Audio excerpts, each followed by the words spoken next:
Nyi Ronggeng. Jika versi pertama dia mengatakan si Nyai memiliki 2 makam, versi kedua menyatakan bahwa si Ronggeng justru memiliki 3 makam. Menurut versi kedua, penari Ronggeng yang cantik jelita ini tewas setelah terhunus keris yang telah diberi racun. Sedih akan kehilangan sang Ronggeng, ketiga pemuda yang dari awal saling bertarung untuk memperebutkannya, akhirnya memotong jasad sang Ronggeng menjadi 3 bagian.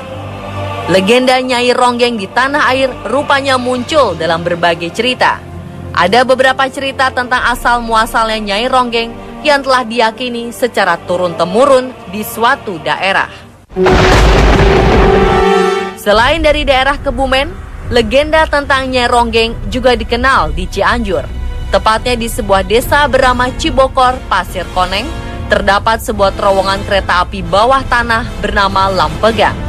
Sejarah perkereta-apian Indonesia mencatat bahwa terowongan yang dibangun pada kurun waktu 1879 hingga 1882 oleh Belanda ini merupakan yang pertama dibuat di Provinsi Jawa Barat. Kabarnya, nama Lampegan diambil dari percakapan orang Belanda ketika kereta api memasuki terowongan, yaitu Lam-an yang berarti nyalakan lampu. Atau versi mandor saat pembangunan terowongan yang berteriak Lampegang, artinya pegang lampunya untuk menerangi. Satu cerita yang menarik adalah tentang kemisteriusan terowongan Lampegang. Cerita raibnya penari Ronggeng bernama Nyi Sadea telah beredar secara turun-temurun dan hingga kini terus berkembang di masyarakat sekitar.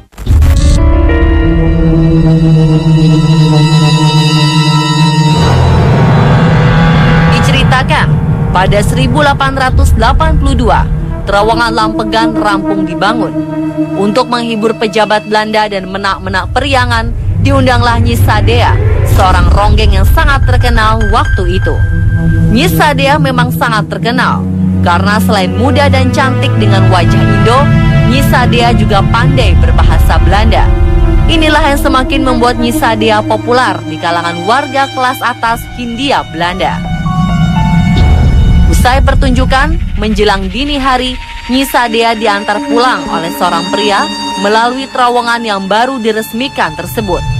Dan sejak saat itu, sosok Nyi Sadea si penari Ronggeng paling jelita hilang dan tidak pernah diketahui keberadaannya. Masyarakat kemudian mempercayai bahwa konon Nyi Sadea telah diperistri oleh penghuni terowongan tersebut. Pendapat lain meyakini bahwa Nyi Sadea dijadikan tumbal peresmian terowongan Lampegan dan konon jasadnya ditanam di dalam tembok terowongan.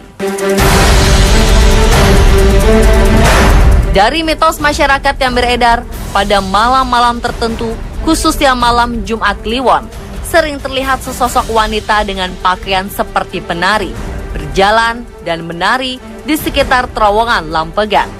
Dan pada waktu tertentu, masyarakat sekitar sering mengadakan ritual khusus dalam rangka mengingat pembuatan terowongan Lampegan ini.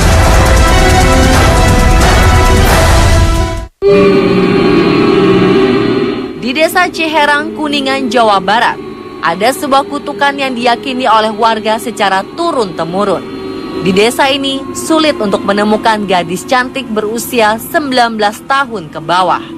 Rata-rata, mereka diungsikan oleh orang tua masing-masing ke rumah saudara di luar desa.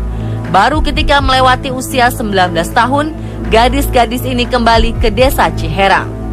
Konon, hingga kini telah ada 9 orang gadis cantik menjelang usia 19 tahun yang meninggal dunia dengan berbagai cara. Dari sini timbul pertanyaan, apa yang terjadi di desa ini? Masyarakat yakin jika ini adalah dampak dari kutukan yang diucapkan oleh seorang penari Ronggeng bernama Nyi Ratna Herang.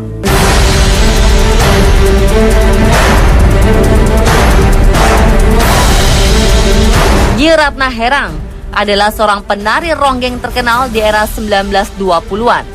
Nama Nyi Ratna Herang sangat dikenal, khususnya oleh masyarakat Kuningan. Di masa jayanya, Ratna Herang merupakan sosok wanita yang memiliki kecantikan di atas rata-rata. Usianya kala itu baru menginjak 19 tahun.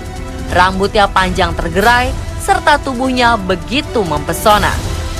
Tiap kali tampil menari, ia selalu menjadi magnet bagi kaum Adam. Dari para jawara, bangsawan, hingga rakyat biasa, terbius dengan kemolekan Nyi Ratna Herang. Ia tenar bukan hanya karena kecantikannya saja. Ratna Herang adalah seorang ronggeng berbakat. Bahkan, kaum wanita juga mengagumi keindahan tarian sang ronggeng. Tak sedikit wanita yang berandai-andai memiliki paras secantik dirinya dan kemampuan menari segemulai gerakannya. Namun, di suatu perayaan, Nyi Ratna Herang mengalami musibah tragis. Kala itu, Nyi Ratna Herang diundang menjadi bintang. Kaum bangsawan, orang kaya, serta para jawara pun berbondong-bondong datang ingin melihat kecantikan dan kepiawaian sang ronggeng. Dari sini, tak sedikit dari mereka yang ingin mempersuntingnya menjadi istri. Image negatif yang melekat pada diri penari ronggeng kala itu membuat dua orang jawara yang jatuh hati pada Nyi Ratna Herang terlibat perkelahian sengit.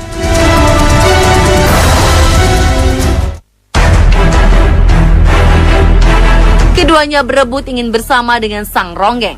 Mereka bersumpah, siapa yang menang dalam pertarungan itu, maka ialah yang berhak atas Nyi Ratna Herang. Tak disangka, pertarungan tersebut berbuah petaka. Tubuh Nyi Ratna terluka parah dan ia meninggal dunia.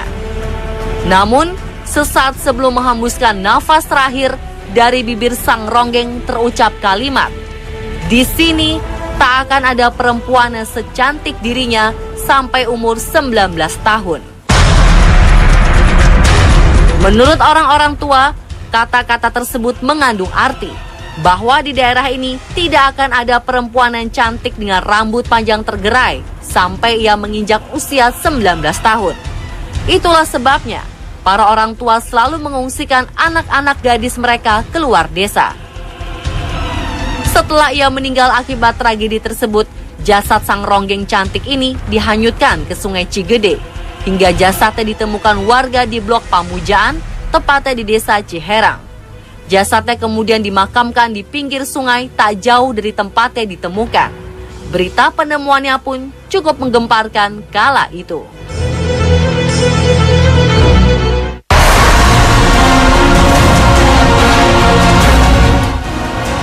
Tak hanya kutukannya yang terkenal, kini makamnya juga seringkali diziarahi oleh orang-orang, terutama dari kalangan seniman. Lambat laun, tidak sedikit peziarah yang meminta sesuatu dari makamnya. Para seniman, pemilik grup kesenian, ataupun ronggeng antri menziarahi makamnya dan memohon kesuksesan. Para penari ronggeng yang berziarah memohon agar dirinya bisa tenar dan cantik seperti Nyi Ratna Herang. Karena makamnya dijadikan tempat meminta, lokasi di sekitar kuburan Nyi Ratna Herang menjadi tempat yang mencekam. Tak ada yang berani mendekati makamnya. Menurut beberapa pengakuan, di sekitar makam Nyi Ratna Herang sering muncul kembang karang, yaitu sosok anak kecil yang berkelebat bolak-balik di sekitar makam. Namun apabila orang melihat dan mengejarnya, si bocah kecil ini akan menghilang begitu saja.